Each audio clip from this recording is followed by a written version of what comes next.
Hello hi welcome नमस्ते। मेरा नाम ऋतिक और आज हम फिर से बात करने वाले हैं एक और इंटरेस्टिंग कंसेप्ट के ऊपर। तो ये वीडियो सेमेस्टर 6 के उन बच्चों के लिए मोस्ट इंपोर्टेंट होने वाली है जिनके पास सब्जेक्ट है इंडियन ग्रोथ एंड डेवलपमेंट। चलिए शुरू करते हैं आज की वीडियो को और आज हम बात करेंगे लेसन नंबर 2 के बारे में। तो लेसन नंबर 1 तक की वीडियोस अभी तक यूट्यूब पर अपलोड कर दी गई है। आज से हम बात करेंगे लेसन नंबर 2 के ऊपर। तो लेसन नंबर 2 शुरू करते हैं आज की वीडियो से।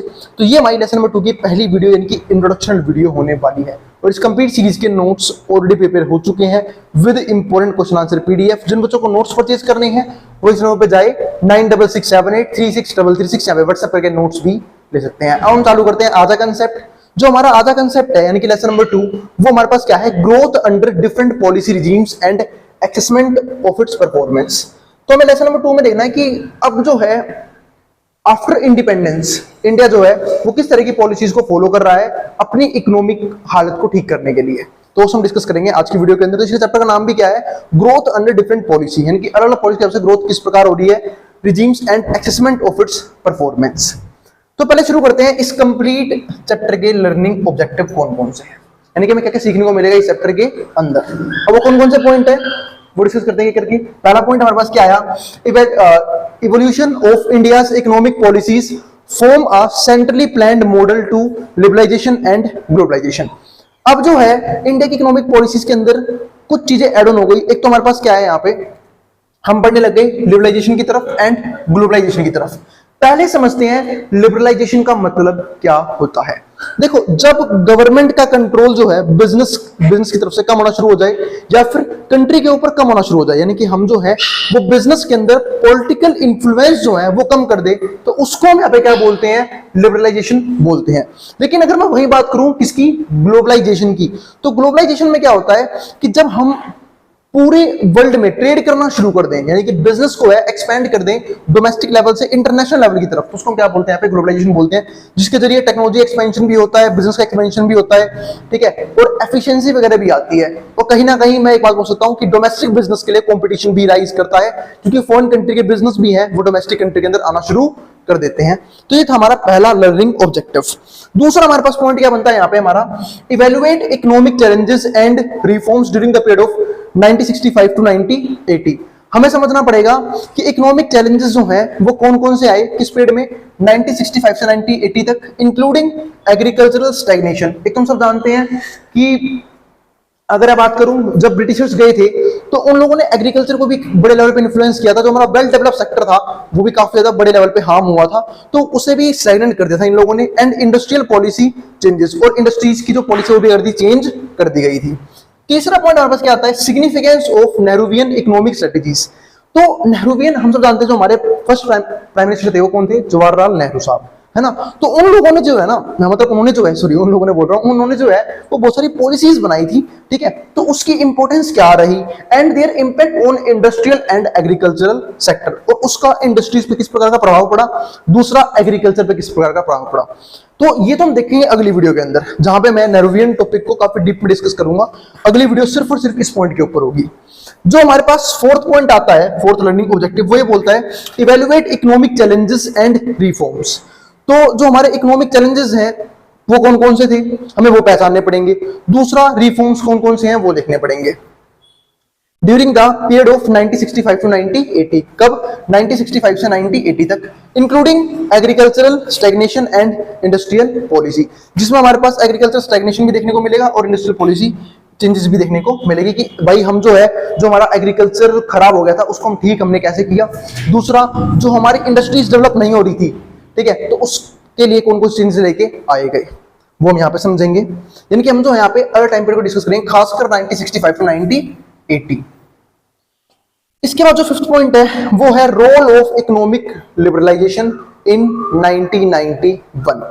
तो इकोनॉमिक लिबरलाइजेशन का रोल क्या रहा जब हमने 1991 में लिबरलाइजेशन शुरू कर दिया था, यानी कि गवर्नमेंट का कंट्रोल जो है वो इकोनॉमिक डिसीजंस में कम कर दिया, बिजनेस में कम कर दिया, ताकि जो बिजनेस है वो प्राइवेट सेक्टर ग्रो करे, और गवर्नमेंट का काम क्या हो, सोशल वेलफेयर करना या फिर उनके ऊपर थोड़ा सा कंट्रोल करना। मतलब ओवरऑल जो है ना वो गवर्नमेंट का इन्फ्लुएंस कम कर दिया था बिजनेस के ऊपर, क्योंकि गवर्नमेंट को पता है कि गवर्नमेंट का काम क्या है, सोशल वेलफेयर करना और चीजों का ध्यान रखना, इंफ्रास्ट्रक्चर डेवलप करना। लेकिन जो मेन काम है एफिशिएंसी का, फिर बिजनेस डेवलप करने का, वो किसका होना चाहिए, प्राइवेट सेक्टर का। क्योंकि प्राइवेट सेक्टर जो हम सब जानते हैं कि बिजनेस को एफिशिएंटली रन करते हैं, क्योंकि उनका मेन मोटिव ही क्या होता है, प्रॉफिट मोटिव। लेकिन जो हमारा सेक्टर है गवर्नमेंट सेक्टर, वो बिजनेस को ना लॉस में रन करता है, क्योंकि वो काम करता है सोशल वेलफेयर के लिए। फॉर एग्जांपल इंडियन रेलवेज, वो भी तो बिजनेस है गवर्नमेंट का, लेकिन काफी टाइम से क्या कर रहा है, वो लॉस में चल रहा है, क्योंकि गवर्नमेंट का काम क्या है, सोशल वेलफेयर करना, ना कि प्रॉफिट मोटिव। इसके बाद क्या आता है, तो वही चीज हमने देखी कि भाई 1991 में जो इकोनॉमिक लिबरलाइजेशन आया था, उसका क्या रोल रहा, on the transition of a market driven economy, ताकि जो इकोनॉमी हो जाए हमारी मार्केट ड्रिवन हो जाए। हम सब जानते हैं कि मार्केट ड्रिवन इकोनॉमी का मतलब क्या है, कि एक ऐसी इकोनॉमी जहां पे सारे डिसीजंस मार्केट खुद लेता है, यानी कि डिमांड एंड सप्लाई के हाथ में सारे डिसीजंस होते हैं। उसके बाद अगला जो पॉइंट है वो क्या है, study impact of post 1991 reforms. इससे पहले जो रिफॉर्म्स आई थी 1991 से पहले, उससे क्या इंपैक्ट रहे, including shift in sectoral contributions and rise of foreign direct investment, जहां पे हम समझेंगे कि जो सेक्टर के कंट्रीब्यूशंस में शिफ्ट आया गया। यानी कि हम सब जानते हैं कि जब इंडिया जो है वो आजाद नहीं हुआ था, या फिर मैं कह सकता हूं कि ब्रिटिश इंडिया, जब हम बात करते हैं ब्रिटिश इंडिया की, तो उस टाइम पे जो हमारा 70 to 75% जो रिवेन्यू है या फिर जो लोग हैं वो कहां पे इन्वॉल्व थे, एग्रीकल्चर में इन्वॉल्व थे। यानी सबसे फालतू काम वो कहां पे कर रहे थे, खेती करने का काम कर रहे थे, एग्रीकल्चरल सेक्टर में इन्वॉल्व थे। लेकिन अब जो है वो गवर्नमेंट का काम कहता है कि भाई लोगों को यहां से हटाया जाए, उन्हें दूसरे सेक्टर की तरफ डाइवर्ट किया जाए। अब दूसरा सेक्टर कौन सा था, एक हमारा इंडस्ट्रीज थी, दूसरा हमारा क्या आया था, सर्विस सेक्टर। इंडस्ट्रीज में आज भी बहुत कम लोग इन्वॉल्व हैं, क्योंकि इंडस्ट्रीज जो है वो इंडिया में हर जगह नहीं है, सिर्फ कुछ अर्बन सिटीज में ही क्या है, इंडस्ट्रीज मौजूद है। और उसके अलावा जो बाकी लोग इन्वॉल्व है वो कहां पे इन्वॉल्व है, सर्विस सेक्टर के अंदर इन्वॉल्व है।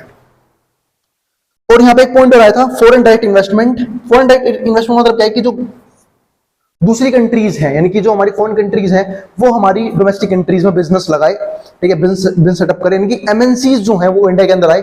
उससे फायदा क्या होगा, एक तो डायरेक्ट इन्वेस्टमेंट आएगी फॉरेन की, फॉरेन का पैसा आएगा हमारी कंट्री के अंदर, और बेनिफिट क्या हो सकते हैं कि हमारी कंट्री के लोगों को जॉब प्रोवाइड की जाएगी। जब दूसरी कंट्री के लोग हमारी कंट्री बिजनेस लगाएंगे तो हमारे वहां के रिसोर्सेज क्या है, सस्ते हैं, एक तो उन्हें बेनिफिट होगा रिसोर्स सस्ते होने का। दूसरी बात, जो हमारे कंट्री के लोग हैं उन्हें जॉब भी प्रोवाइड हो जाएगी, जिस तरीके से क्या होगा, जो हमारी अनएम्प्लॉयमेंट थी बहुत बड़े लेवल पे, वो भी थोड़ा सा कंट्रोल की जा सकती है।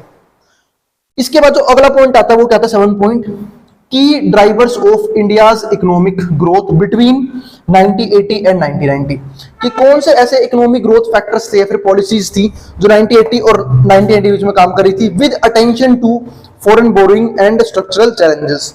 और जहां पे हमारी फॉरेन बोरिंग कितनी थी, यानी कि हमें जो है वो उधार कितना लेना पड़ रहा था बाकी दूसरी कंट्री से अपनी कंट्री ग्रोथ करवाने के लिए। दूसरा, स्ट्रक्चरल चैलेंजेस कौन कौन से थे वो तो मैं डिस्कस कर चुका हूं। स्ट्रक्चरल चैलेंजेस में ये था कि भाई हमारा जो है वो तीनों सेक्टर ग्रो नहीं कर पा रहे थे। एग्रीकल्चर सेक्टर कुछ ज्यादा ही ग्रो कर रखा था, जिसमें सबसे ज्यादा लोग इन्वॉल्व थे।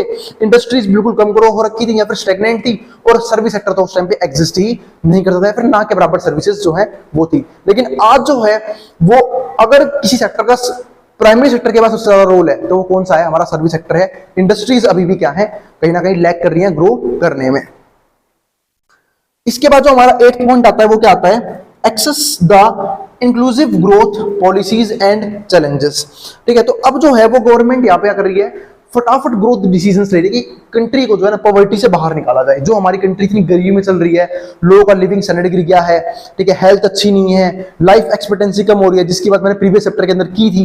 ठीक है, तो उन सब चीजों को कंट्रोल करना काफी जरूरी था, इसलिए गवर्नमेंट जो है वो ग्रोथ पॉलिसीज जो है वो फटाफट लॉन्च करी थी। And challenges faced in the post reform era from 2000 to the present. और फिर गवर्नमेंट ने बहुत सारे चैलेंजेस ही फेस करे जब वो नई पॉलिसीज लॉन्च करी है, क्योंकि आपने देखा हुआ गवर्नमेंट जो है वो पॉलिसीज तो लॉन्च करते हैं बहुत सारे, लेकिन कामयाब कितनी होती हैं, सिर्फ 10% पॉलिसीज जो है वो इफेक्टिवली चल पाती हैं या फिर अपना काम अच्छे तरीके से परफॉर्म कर पाती है।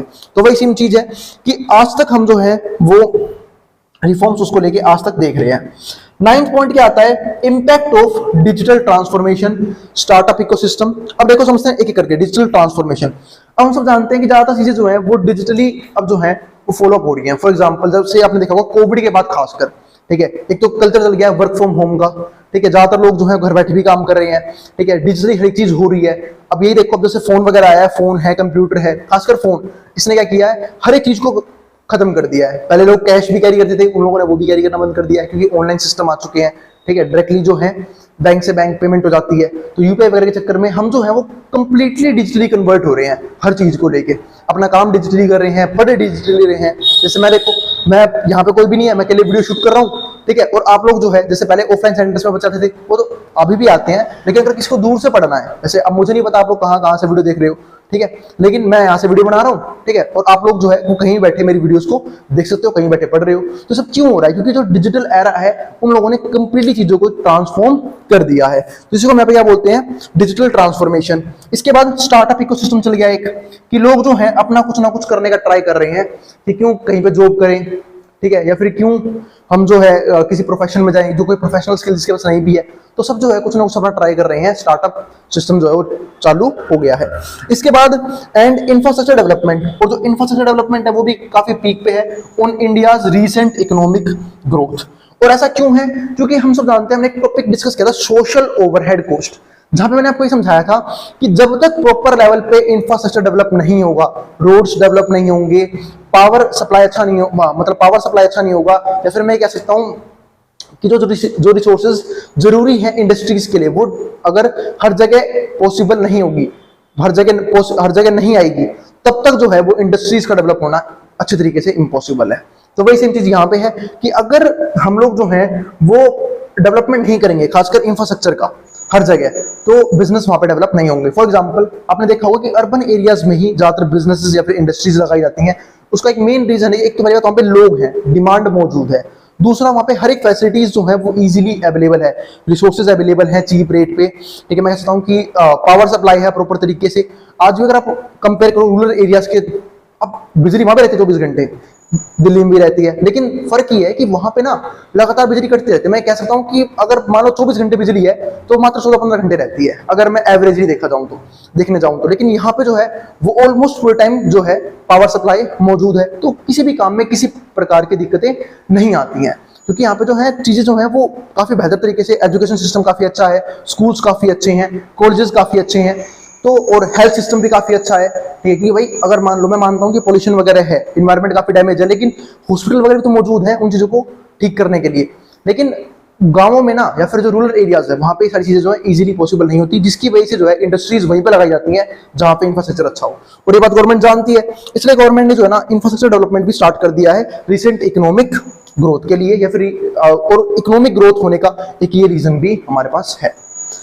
इसके बाद जो हमारा 10th और आखिरी रनिंग ऑब्जेक्टिव है इस कंप्लीट चैप्टर का, वो है हमारे पास identify trends and global challenges shaping India's economic outlook, ठीक है। जहां पे हमें देखते हैं कि भाई ट्रेंड्स कैसे चल रहे हैं, यानी कि लोग जो हैं वो किन चीजों को फॉलो अप कर रहे हैं, कैसे कपड़े खरीद रहे हैं, कैसा खाना खा रहे हैं, ठीक है। तो ट्रेंड पहचानना बिजनेस के लिए काफी जरूरी है, क्योंकि जब तक बिजनेस ट्रेंड नहीं पहचानेगी, वो उस चीज की डिमांड को फुलफिल नहीं कर सकती। इसलिए जो है ना वो मार्केट का ट्रेंड देखा जाता है कि मार्केट में किन चीजों की डिमांड हो रही है, किन चीजों की डिमांड बिल्कुल नहीं हो रही, कौन सी चीज अपडेटेड है, कौन सी चीज जो है वो अपडेटेड नहीं है, या फिर कह सकता हूं कि मैं आउटडेटेड है, जो यूज में नहीं कर रहे लोग, ठीक है। तो वो चीजें, तो identify trends and global challenges shaping India's economic outlook, और जो ग्लोबल चैलेंजेस हैं, ठीक है, वो भी कहीं ना कहीं इंडिया के इकोनॉमिक आउटलुक को चेंज कर रहे हैं, इंक्लूडिंग एनर्जी ट्रांजिशन, एआई, अब तो एआई भी आ गया है, आर्टिफिशियल इंटेलिजेंस, ठीक है। तो ये भी चीजों को अपने आप से चेंज कर रहा है। इसके अलावा ग्लोबल ट्रेड शिफ्ट, और ग्लोबल ट्रेड शिफ्ट है, ये भी चीजों को क्या कर रहा है, अपने हिसाब से ट्रेडिंग को शिफ्ट कर रहा है। फॉर एग्जाम्पल, आजकल आप देख रहे होंगे, ठीक है, खासकर गिनती कुछ डिकेड्स में हम जो है वो वेस्टर्न कल्चर को फॉलो अप कर रहे हैं, चाहे क्लोथ्स को लेके हो, चाहे वो अलग चीजों को लेके हो, तो हम जो है वहां की चीजों को डिमांड करते हैं। तो इंडिया की जो मैन्युफैक्चरिंग इंडस्ट्रीज हैं, या फिर मैं कहता हूँ बिजनेसेस हैं, वो वैसे ही कपड़े डिजाइन कर रही हैं, वैसी चीजों को डिजाइन कर रहे हैं, वैसे ही गुड्स को डिजाइन कर रहे हैं जिनकी डिमांड हो रही है अलग अलग कल्चर्स के हिसाब से।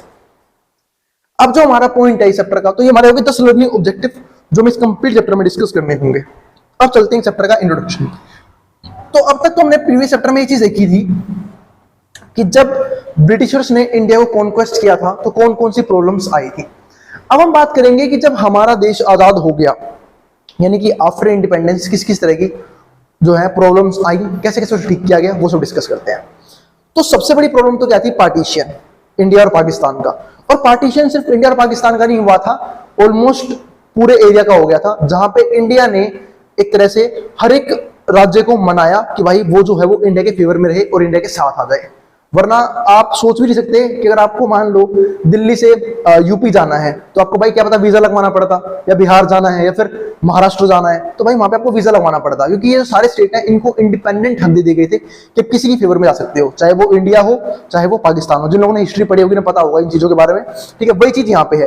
तो इंडिपेंडेंस के टाइम पे सिर्फ गरीबी प्रॉब्लम नहीं थी, प्रॉब्लम ये भी थी कि कैसे पूरे देश को एकजुट करके रखना है इस समस्या में, क्योंकि अंग्रेज तो करके चले गए थे, उन्होंने आजाद कर दिया था, उन्होंने कहा था मर्जी है तुम्हारी, चाहो तो तुम इंडिया के साथ जाओ चाहो तो पाकिस्तान के साथ जाओ, ठीक है। और कुछ तो हमारे इतने प्यारे देश हैं कश्मीर जैसे, जिनको आज अपने देश में लेके आया गया है, आर्टिकल 370 वगैरह को हटा के, है ना। वरना उनके पास तो क्या था, अपना फ्लैग था, अपना कॉन्स्टिट्यूशन था, अब वो सब चीज खत्म कर दी गई है, ठीक है। लेकिन फिर भी पाकिस्तान वाले मान नहीं रहे, सोचना हमारा ही है। वही बात है ना भाई, खाने के लिए रोटी नहीं है, ठीक है, और चाहिए इन्हें कश्मीर, पता नहीं कहां से पाल लेंगे उनका पेट, ठीक है। ठीक है, तो आगे देखते हैं इस चीज को। तो इसमें क्या आता है हमारे पास, तो since it's independence in 1947 India has embarked on transformative path of economic development. तो हमने क्या देखा कि जो India has embarked transformative path of economic development, जो अब इंडिया है उसने इकोनॉमिक डेवलपमेंट चालू कर दिया था यहाँ पे, ठीक है। And reform marked by significant policy changes and robust growth patterns. यानी कि जब से इंडिया आजाद हुआ, इंडिया लग गया भाई कि अब हम जो है इकोनॉमिक डेवलपमेंट करेंगे, यानी कि तेजी से पॉवर्टी वगैरह खत्म करेंगे। लेकिन पाकिस्तान भाई साहब उल्टा ही चल रहे हैं, वो कह रहे हैं हम इंडिया ग्रोथ नहीं करने देंगे। लेकिन दिक्कत क्या हुई, इंडिया तो ग्रोथ कर रहा है भाई, अच्छे लेवल पर ग्रोथ कर रहा है और इकोनॉमी काफी अच्छी हो रही है हमारी। लेकिन वहीं देखो पाकिस्तान का बेड़ा गर्क हो गया है, आज खाने को लाले पड़े हुए भाई। खुद के लोग कह रहे हैं कि भाई हम कश्मीर की डिमांड कर क्यों रहे हैं, हमारे से तो हमारा देश ही नहीं संभल रहा। पता लगे यही कुछ अटैक हो गए, निपटारा हो गया इसका। और ऊपर से कुछ लोग ऐसे आते हैं, मैंने अभी पहलगाम के बाद कुछ आर्टिकल्स पढ़े जहां पे वो ये दिखा रहे हैं कि भाई वो जो है वो इंडिया के ऊपर अटैक करेंगे और इंडिया को समेट देंगे। उन्हें यही नहीं पता यार, क्या बोलूं मैं, तुम्हारा देश इतना सा है, ठीक है, 4-5 मिसाइल लेंगी सारा सिस्टम बिखर जाएगा, आधा तो बिखेर दिया इंडिया ने, ठीक है। लेकिन पता नहीं फिर भी क्यों देख नहीं रहे भाई, इतनी बड़ी आवाज है, किनसे भिड़ रहे हो तुम, वर्ल्ड की सबसे ज्यादा आवाज है हमारे देश में। हरियाणा यूपी के लोग छोड़ दिए इन्होंने पाकिस्तान के ऊपर, वही निपटा के आ जाएंगे, ठीक है। अब यहां देखो अगला पॉइंट, तो इंडिया एडॉप्टेड अ सेंट्रली प्लान्ड इकोनॉमिक स्ट्रेटजी, ठीक है। तो इंडिया ने क्या अडॉप्ट किया यहाँ पे, centrally planned economic strategy influenced by Soviet unions model of 5 year plans, ठीक है। तो इंडिया ने अडॉप्ट किया क्या, सेंट्रली प्लान्ड इकोनॉमिक स्ट्रेटजी अपना ली और यहाँ पे चालू कर दिया। देखो ये कॉपी कहते हैं इंडिया ने कहा से, सोवियत यूनियन, जिसको हम क्या बोलते थे पहले, यूएसएसआर, और फिलहाल का रशिया, ठीक है। वहां से इंडिया ने 5 ईयर प्लान लगाने चालू कर दिए थे कि भाई हम जो है वो 5-5 साल के प्लान बना के चलेंगे और वहां पे देखेंगे ग्रोथ जो है वो अच्छे तरीके से हो रही है या नहीं हो रही है, ठीक है, वो चीज। इसके बाद फोकसिंग ऑन एग्रीकल्चरल रिफॉर्म्स, हम जो है वो एग्रीकल्चरल रिफॉर्म्स भी जो है यहाँ पे करेंगे, लेके आएंगे कि कैसे एग्रीकल्चर को हमें ग्रो करवाना है वापस से, क्योंकि एग्रीकल्चर जो है काफी बिगड़ चुका था उस टाइम पीरियड में जब ब्रिटिश गवर्नमेंट थी। इंडस्ट्रियल ग्रोथ कैसे करेंगे वो सब डिसाइड किया गया, एंड टेक्नोलॉजिकल प्रोग्रेस। अगर मैं आपको बताऊं तो पहले 5 ईयर प्लान में जो मेन फोकस था वो एग्रीकल्चर पे ही था, और दूसरे 5 ईयर प्लान में जो फोकस था वो था हमारा इंडस्ट्रीज के ऊपर, कैसे हमें इंडस्ट्रीज को ग्रो करवाना है, ठीक है। अगला पॉइंट हमारे पास क्या आता है, इंडिया इनकाउंटर्ड सेवरल ऑब्स्टेकल्स। अब जब इतने बड़ी दिक्कतों में हम फंस चुके थे, हमारे पास रिसोर्सेज नहीं है, गरीबी बहुत ज्यादा है, अनएम्प्लॉयमेंट बहुत ज्यादा है, इलिटरेसी बहुत ज्यादा है, ठीक है, हेल्थ सिस्टम बहुत बेकार है, तो इन सब चीजों में इंडिया को बहुत सारी परेशानी आई ग्रो करने में। तो leading to a period of adjustment and consolidation during the 1980। तो 1980 के टाइम पे जो है इंडिया को कंसोलिडेशन देखने को मिला, यानी कि ग्रोथ जो है वो वापस स्टैग्नेंट हो गई थी। उसके कुछ चीजें थी वॉर लाइक सिचुएशंस, जैसे 1971 का वॉर हुआ, वो भी एक दिक्कत थी जब इंडिया वर्सेस पाकिस्तान का वॉर हुआ था, तो वो भी चीज, तो पाकिस्तान वाले भी भूल गए होंगे, ठीक है, कैसे वहां पे भी बेचारे यहाँ के जो सेना थे वो हाथ जोड़ के निकले थे इंडिया से कि भाई हमें छोड़ दो, है ना। तो this era was defined by, तो भाई मेरी कोई पाकिस्तान से कोई खास दुश्मनी नहीं है, कहीं पता लगे कोई पाकिस्तानी वीडियो देख रहा हो और मेरे को यहाँ कमेंट भी, क्योंकि मैं देखते हैं, मेरे को पता है, क्योंकि 1-2 बार बच्चे नोट्स लेने आए, मेरे को समझ आता है पाकिस्तान वालों को इंडिया के नोट से क्या मतलब है, ठीक है, क्योंकि मेरे पास मैसेज आया था, मैंने देखा हुआ है।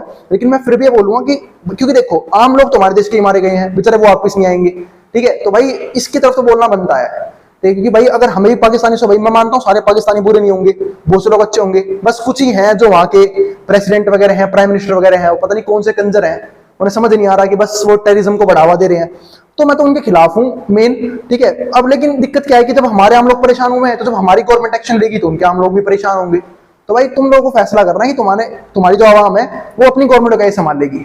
जाकर थपेड़िया हो सारों को, खासकर प्राइम मिनिस्टर वगैरह को जो बने हुए हैं ना, ये उल्टे सीधे अटैक करवा रहे हैं, तो इन चीजों को। तो वही चीज यहाँ पे है। तो इंडिया एनकाउंटर्ड सेवरल ऑब्स्टेकल्स तो leading to a period of, खासकर 1980 टाइम पे हमें जो कंसोलिडेशन देखने को मिला, this era was defined by increased investment.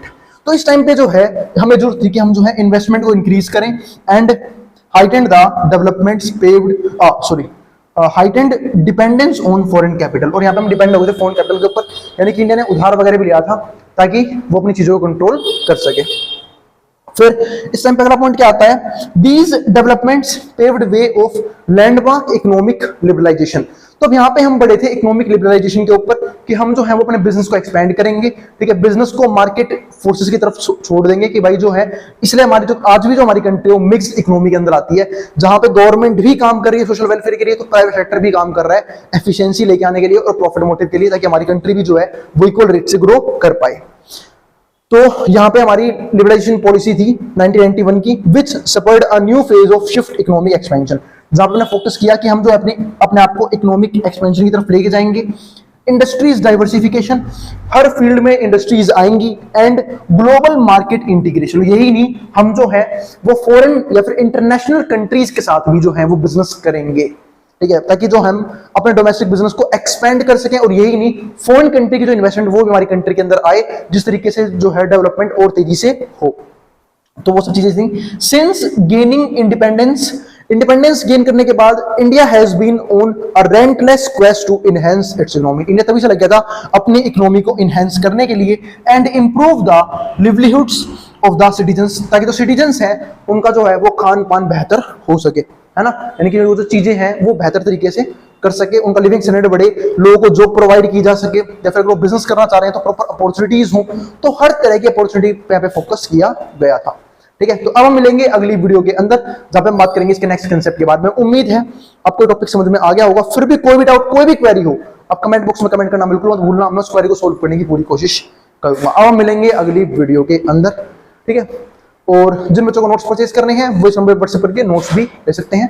अब हम मिलेंगे अगली वीडियो के अंदर। अब जिसको जो उतार सकता है मैं उतारूं बोर्ड के सामने से।